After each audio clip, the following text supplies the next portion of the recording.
Jeff Kinsbach here. You know, back in the day, Ed Flash Ferentz and I had a great morning show on WMMS in Cleveland. We recently got together on stage for a reunion at the Music Box Supper Club in the Flats. The stories flowed. Club owner Mike Miller hosted the sold-out event, and thank you very much for coming to our show. If you couldn't make it, here's a little sample of what went on. We were much younger back then. And there were times we stayed up all night. Yeah. And there were times, I mean, we were famous for the toga parties. Yeah. And bikini contest. bikini contest. Yeah. Oh my God, remember the Surfside 6? Surfside 6. We were at the Surfside 6, and this is in Lorraine, and it's right on the lake. So we're going to hold a bikini contest. Now, this is funny. Flash and I, you know, there's a ton of boats out here, and a big crowd here, and we're just having a grand old time. The ladies are behind us, and we go, okay, number one, how many like number one, and so on and so forth. We'd get to number 7, and the crowd would go nuts. And we turn and think, oh, she wasn't really, what's the deal? Well, we finally got to the end. Okay, here's the finals. We get to number 7, the crowd goes nuts again, and we turned around real quick. She was taking off her top. That was fun. One day, I think you came up with the idea. We were going through a new T-shirt phase, and we had so many different T-shirts.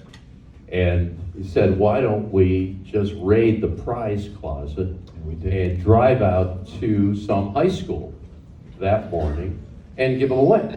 I think we had about 150 to 200 T-shirts. So we got in the Buzzard van, it was a black van. It was right after the show, right after 10 o'clock, and we didn't even have in mind. We just started driving. We ended up at Mid Park High School. So we're driving up, and then all of a sudden we look, and the doors open to the school, and like 500 students come running out. I mean, kids are pouring. I thought, oh my God, they're having a fire drill.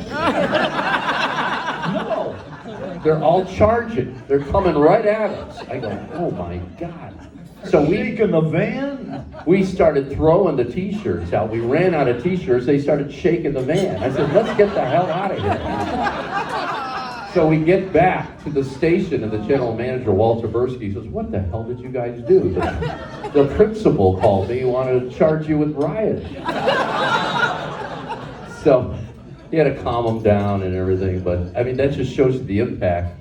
Obviously, everybody, I mean, every high school listened to MMS, and that's Chardon is another one. Remember what happened in Chardon? Oh, go ahead. Go. Pat Brady was flying over the Buzzard helicopter, and on a senior prank or something, somebody took the C out of Chardon. She's flying over. She was trying to be as appropriate as possible on the air to describe what happened. I got a good one for you too on April Fool's Day. I don't think I told you about this one. Oh, April Fool's Day, we always had to do something crazy. Mm-hmm. So what we were doing was giving away free gas. and Gasoline? free gasoline for your car. Uh-huh. Yeah. There's other And it was at a certain intersection. The roads never crossed. That intersection They were- did not exist. Yeah. It would be like they were parallel. So one gal calls up, you son of a bitch. I ran out of gas looking for gas. And then one year, we set the clock ahead. Oh yeah. In other words, we started at like 7 o'clock, and by 8 o'clock, we were 10 minutes ahead.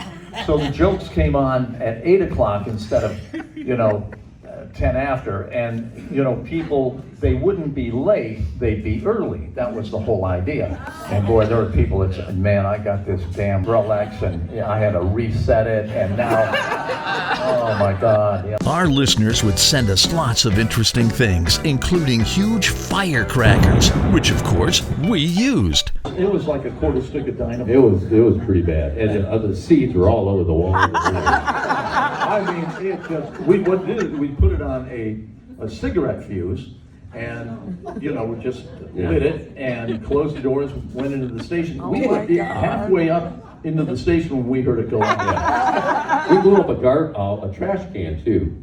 It was not a trash can, but for ashtray, for cigarettes. And you know how it was like those black cylindrical ones, and you had the ashtray, you just take it out when you empty it. So we threw it like an M80 in there. And this was in like a lunchroom away from the studio, and there was the, the acoustical tile ceiling. So it blew it up like a cookie cutter. There's this round circle. It was, and it was perfect. It was perfect.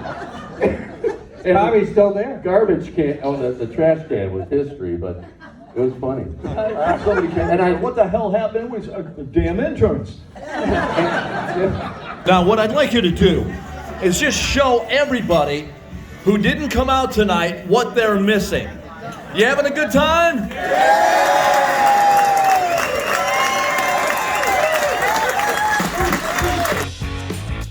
Once again, thank you very much for coming to our event. It was a great night for all of us, and most of all, for all the years that you listened to us and supported Cleveland. We'll never forget you.